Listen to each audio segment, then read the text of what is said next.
एक बार राजा कृष्णदेवराय तेनालीराम के किसी तर्क से बहुत प्रसन्न हुए और बोले, तेनाली, तुमने आज मुझे प्रसन्न कर दिया है। उसके बदले मैं एक पूरा नगर तुम्हें उपहार स्वरूप देता हूँ। तेनाली ने सर झुकाकर उनको धन्यवाद कहा। उसके बाद कई दिन बीत गए, परंतु राजा कृष्णदेवराय ने अपना वचन पूरा नहीं किया। वे तेनाली को एक नगर उपहार देने का अपना वचन भूल गए थे। राजा के इस प्रकार वचन भूल जाने से तेनाली बड़ा परेशान था। उसे समझ नहीं आ रहा था कि क्या करे, परंतु फिर भी राजा को उनका वचन याद दिलवाना तेनाली को अच्छा नहीं लग रहा था, इसलिए वह एक उचित मौके की तलाश में था।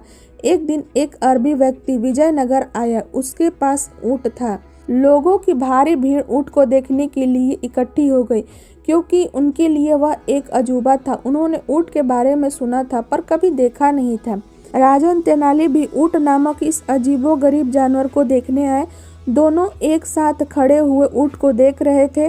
राजा बोले, तेनाली, तुम्हें निसंदेह ऊंट एक विचित्र जानवर लग रहा है।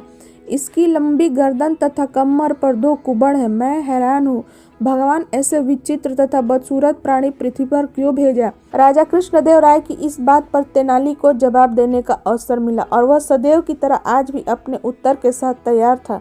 वह बोला, महाराज, शायद क्या, बल्कि वह अवश्य ही ऊंट अपने पूर्व जन्म में कोई राजा होगा और शायद इसने भी किसी व्यक्ति को उपहार स्वरूप नगर देने का वचन दिया होगा और फिर बाद में भूल गया होगा। अतः दंड के रूप में ईश्वर ने इसे इस प्रकार का रूप दे दिया होगा। पहले तो राजा को यह तेनाली की एक बुद्धिपूर्ण काल्पनिक कहानी लगी, परंतु कुछ समय पश्चात ही उन्हें तेनाली को दिया हुआ वचन याद आ गया।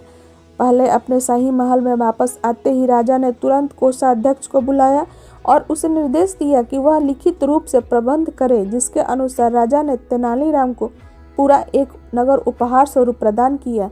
पूरा एक नगर और उपहार स्वरूप ग्रहण करने के पश्चात तेनाली ने राजा को धन्यवाद दिया और इस प्रकार एक बार फिर से तेनाली ने अपनी बुद्धिमानी से काम करके राजा को उसका भूला हुआ वचन याद दिलाया।